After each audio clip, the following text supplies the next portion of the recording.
Kibao kitabu sana woman na Juliana Kanyamozi. Chozi utanitafutia Juliana Kanyamozi.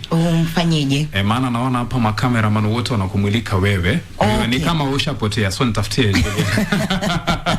Na mtazamaji wa KBC Channel 1 kipindi Good Morning Kenya na vile vile pia zinga kwenye KBC Radio Taifa Sauti ya Kenya.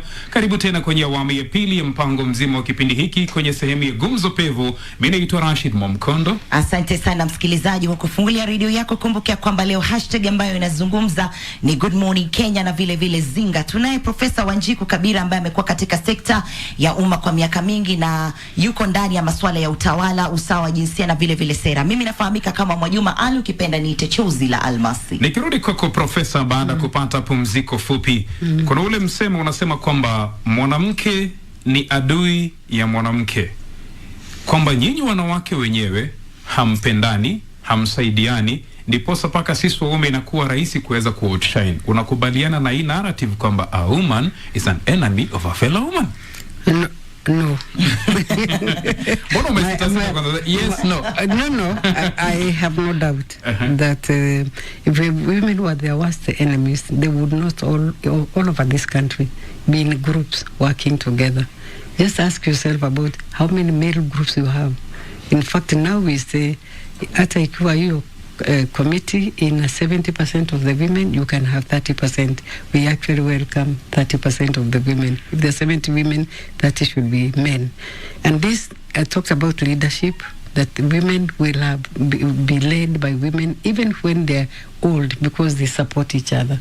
And in fact, if anything, women actually are their best friends, and traditionally that is evident. What happened is that unajua mwanamke akiingia kwa parliament, hiyo parliament is made, in fact it used to say, this is a house of men. So if it is a house made for men. But just like a democracy, was not really for women or slaves or children, and so on. But changes are taking place. Institutions themselves create that kind of competition between women. And therefore, you find that the women themselves may actually be competing because they are in a foreign, institution. It's not an institution which is created for men and women. It's an institution that is created for men with male rules and so on, male rules of competition. Sometimes I ask, even if you are to look at the current political situation, okay, you may have one or two women who have publicly said the wrong things, but how many have said the wrong things among the men? So, and how many have said nothing, or they have said the right things? There are very many women. So it is a narrative that is actually meant to divide the women themselves. Women even breastfeed children of other women. A woman dies, another one picks the child and brings the child up. So in a sense, and women also live in polygamous homes. You are married, to a man who has 3 other wives and so on, and they don't always kill each other. It's only when one woman makes a mistake that it becomes a women's issue. But when a man kills, we don't say men kill. We say, that's so and so, an individual.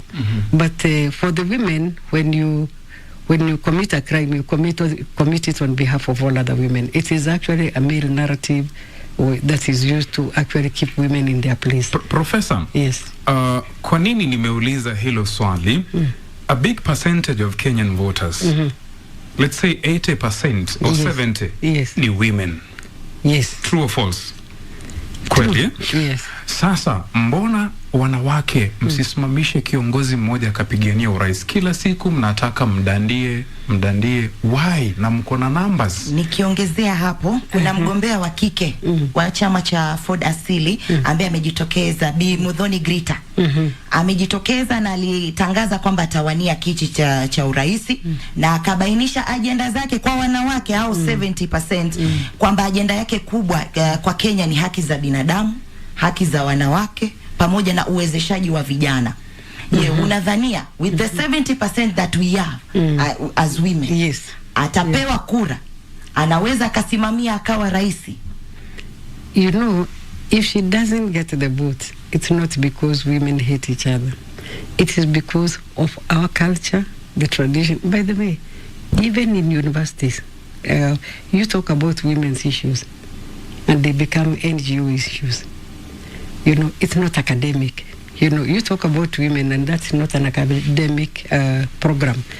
I can tell you it took 3 years to start African Women's Studies because I had to prove beyond any doubt, together with my female colleagues, that there is something called African Women's Studies.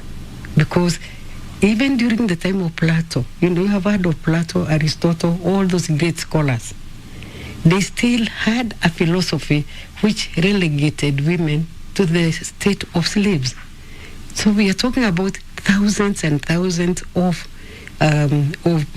scholarship that actually marginalize women from mainstream, you know, mainstream academy. And we are talking about even our own cultures. I wish some of you, you know, could actually study Proverbs, what they say about women, with narratives, what they say about women, myths, what they say about women.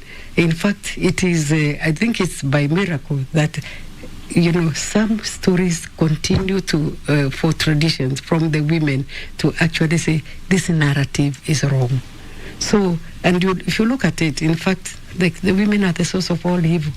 The women hate each other. You know, the narrative we are talking about, all of it you will find in Proverbs. Kikuyu Proverbs, Luo Proverbs, all the African Proverbs. There is a book called The Source of All Evil. And the definition of, by the way, they separate woman from mother. The mother is important because a mother nurtures. Even for a politician, the mother wants that politician to succeed. So she will do everything.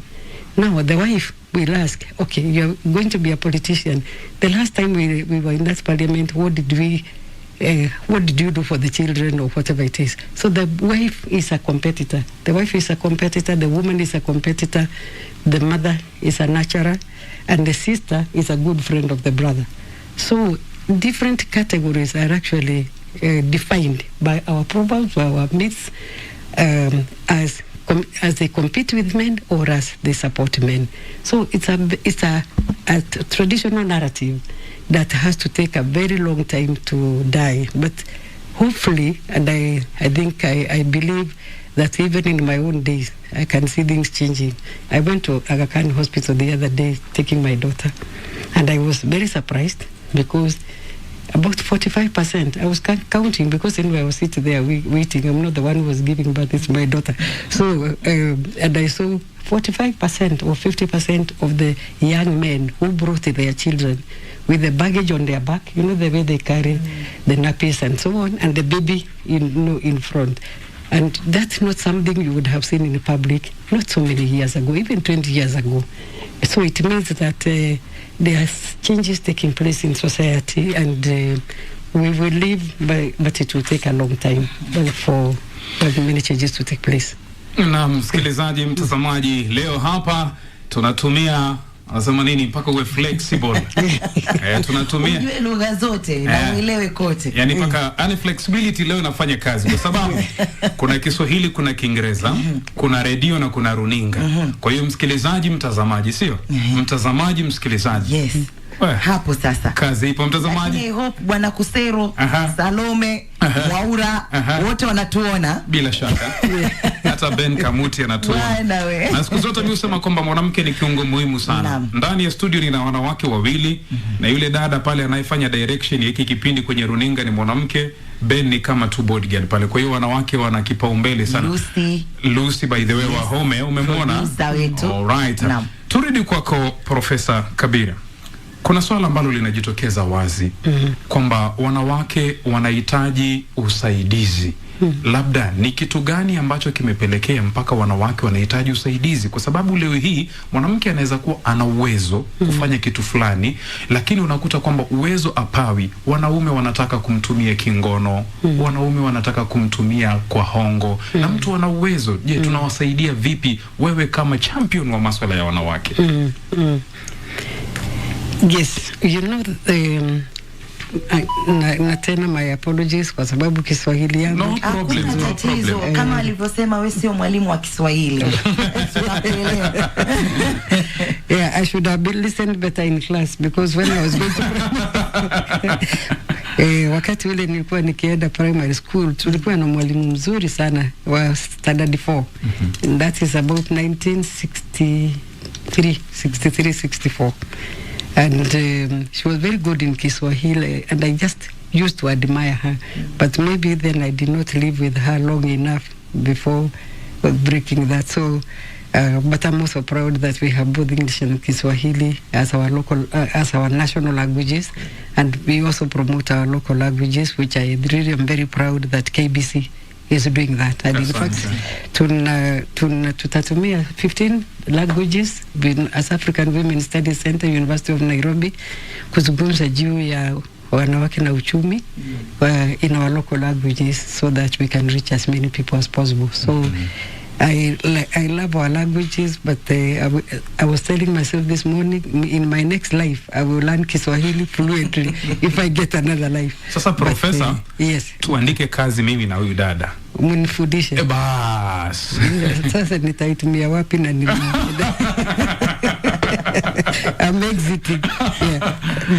But I think thank you very much for giving me this flexibility, because I'm used to some of these issues, and when you have, kwa sababu nimekuwa nikifundisha at the University of Nairobi kwa miaka 40 na nilikuwa nikitumia Kiingereza, ni kwa hivyo Kiswahili yangu ni ile ya market, nikienda kununua vile ninanunua supermarket kila mahali ninatumia Kiswahili, lakini hiyo haijui ya kusema juu ya Plato, Aristotle, all these power issues and so on. But thank you very much. I think, you know, with the women's economic empowerment in particular, and I want to say this because you asked me a question. Ni kwa nini, you know, why do we want to be assisted? But it's not that we want to be assisted. I think you raised it. It is that any burden, when it is left to one person, is heavy. You know, when you share the burdens, the burden, even at the family level, you both benefit. And I will say this because I know, you know, when we talk about child care, when we talk about how many hours women, you know, are awake and how many hours they are working, research shows that majority of the women actually work, you know, for, you know, both at the domestic level. Well, it doesn't matter whether they, you know, they are educated or not. But of course, if you have resources, you hire, you know, you hire the support.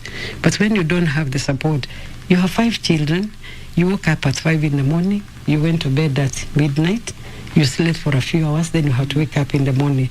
So you find women also getting even irritable, even with children.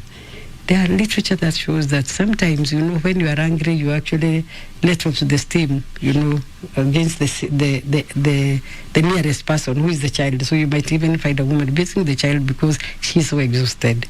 Just like she will, you know, cut the cat if it eats the food for the child because she doesn't know where to get more food for that particular child.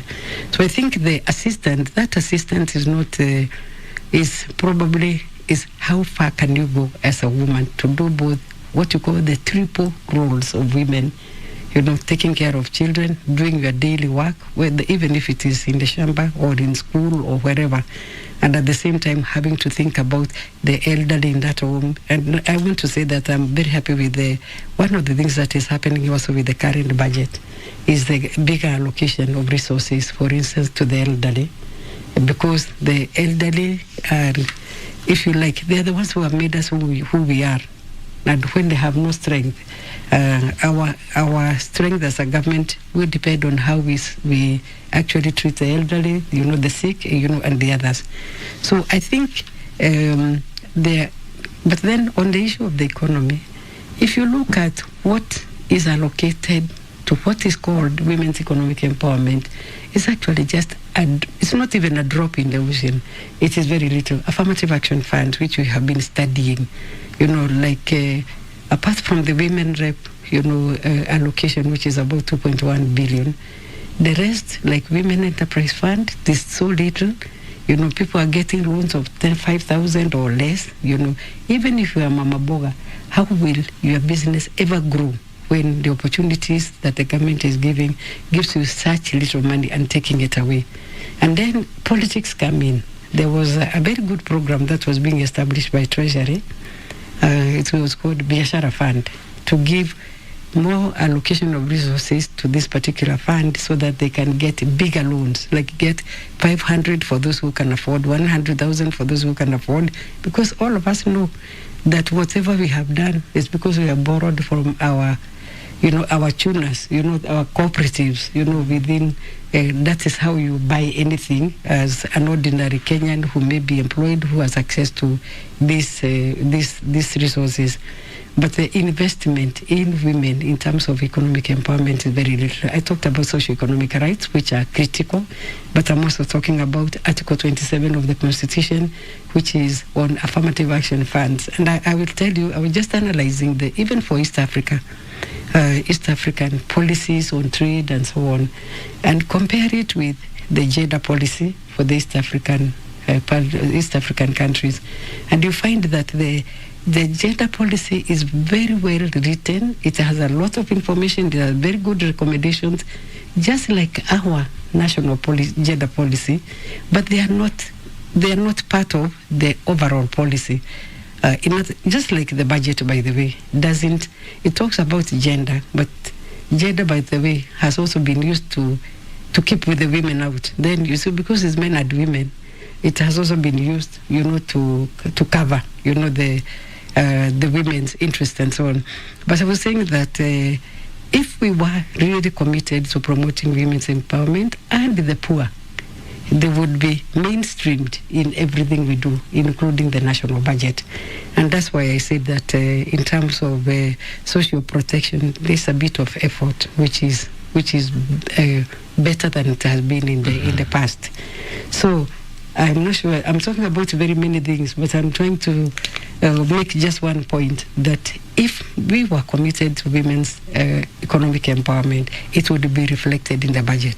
Mm-hmm. If you look at even today's budget, even for the youth, by the way, we talk about, you know, bottom up and approach, or even welfare approach, but in both cases the question is, where are the women? You know, what are you going to do with the women? Because they are 52% of the population. There's a high level of poverty in this country, mm-hmm. and if you don't invest in women, that poverty is never going to go. And welfare is not always enough. People want to do things also for themselves, mm-hmm. but you don't also get, you know, a strong economic power when you remain a mama boga, and we sanitize, you know, that as if this is the level that women can remain at, mm-hmm. you know, at that level. But women with support, economic support, financial inclusion, they can move from mama boga to, okay, mama what?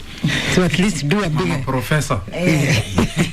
Yes, professor, nikitaka tu kuongezea ama kuuliza kitu fulani kabla tujampatia msikilizaji nafasi ya kuuliza maswali kisiasa, mm-hmm. ama katika uongozi, mm-hmm. tunaambiwa kwamba tunatumia sana hisia na ndio maana hatuwezi kuongoza. Mm-hmm. We are very creative, mm-hmm. tuna ubunifu mkubwa, mm-hmm. lakini sasa hisia ndizo ambazo zinatufanya, we are emotional.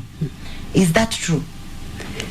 Okay, by the way, like I said a little bit earlier, that was, you know, that has been used by, you know, every generation. You know, every generation.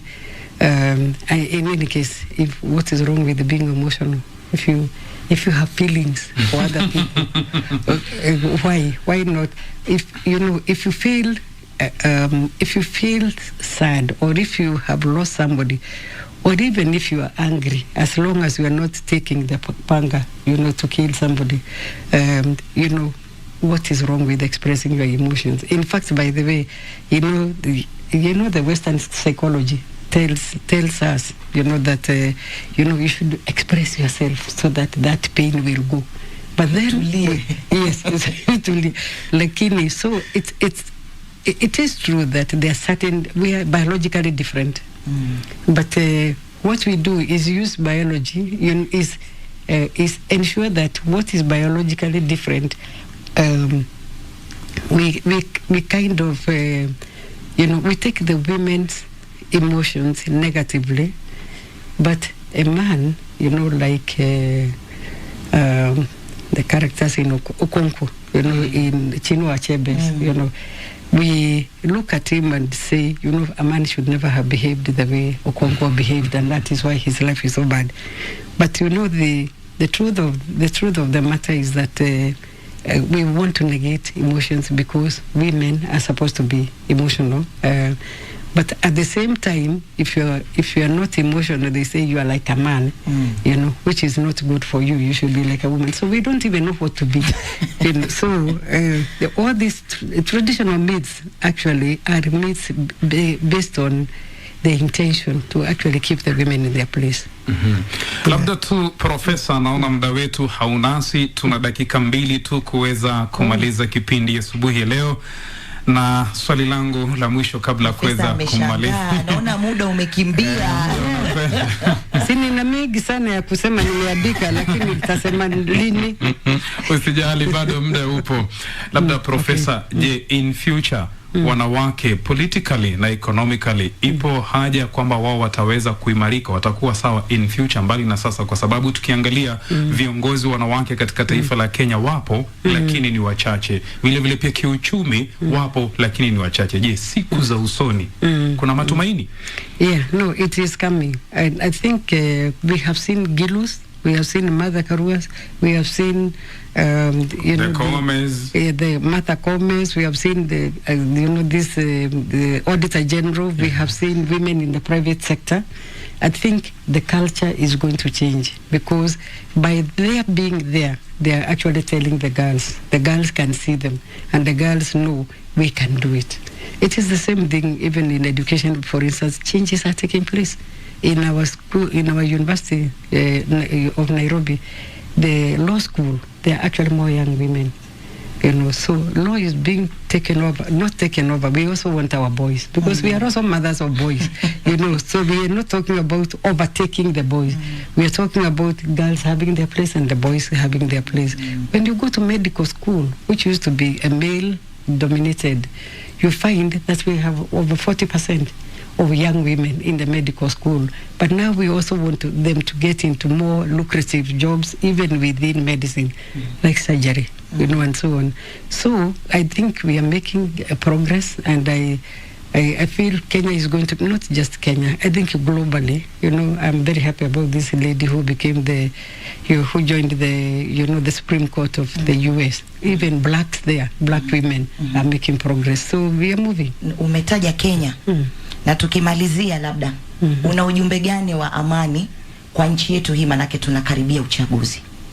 I think for this year, that I want to say, like I've had other people say also, that you know, this is just an election, you know, and we actually need to treat it as an election. After election, we'll go back to our homes. We want to choose the best candidate that we think is giving us, you know, the what we think Kenya needs. Because of course we think differently, but you vote with your mind and not your stomach.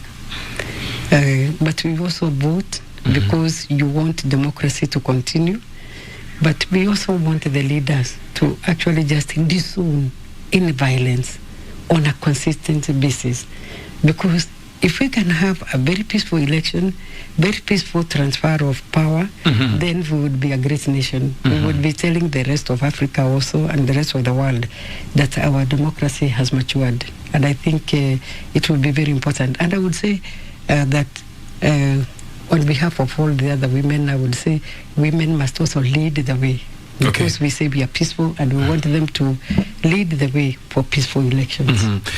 Before we wind up, in 30 seconds, what's your take on mental health? I think mental health is, you know, is an important issue, and it is coming up. I've seen some, you know, programs on TV, and I think when you are poor, you know, when you have many problems that you cannot handle because you don't have food, or, you know, even for your children, I'm talking about both men and women now, you know, when there are problems that you feel cannot, you know, you cannot handle, you are a candidate for mental health. I think when you go through violence, and so on, you are also a candidate for mental health. I think it is an issue that we need to take openly and be able to support our young people in particular. Hopelessness can lead to mental health, So I think it's a very, very important issue. Very often we don't know that we are living with people who are mental, and sometimes we treat them badly because we ourselves don't understand. So I think we need to really create awareness about mental health, and even to be able to see it before our young people get worse, or even our partners get worse. Thank you. So I think it's a very important issue that we need to address. Thank you, Prof. Kwa hiyo basi, mtazamaji, hatuna la ziada ila kuweza kushukuru wale wote ambao wamefanikisha kipindi hiki, ikiwa ni wenzetu kutoka runinga ya KBC Channel 1 kitengo cha production.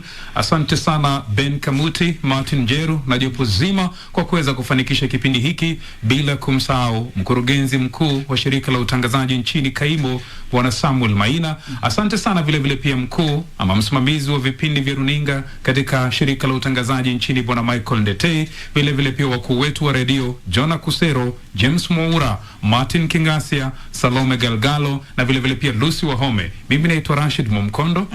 Na nashukuru pia Profesa Wanjiku Kabira kwa kutumia Kiswahili na kuungana na sisi, kukubali tu kuja KBC Radio Taifa. Ukasema utaongea Kiswahili, wewe ni shujaa, asante sana. Mimi nafahamika kama Mwajuma Ali, ni Techuzi la Almasi. Na wapeleka kwenye Good Morning Kenya, ambapo tuko naye Daktari Evangeline Wangeshi akiwa na Dorina Range wakizungumzia kuhusu masuala ya afya ya akili. Bye bye.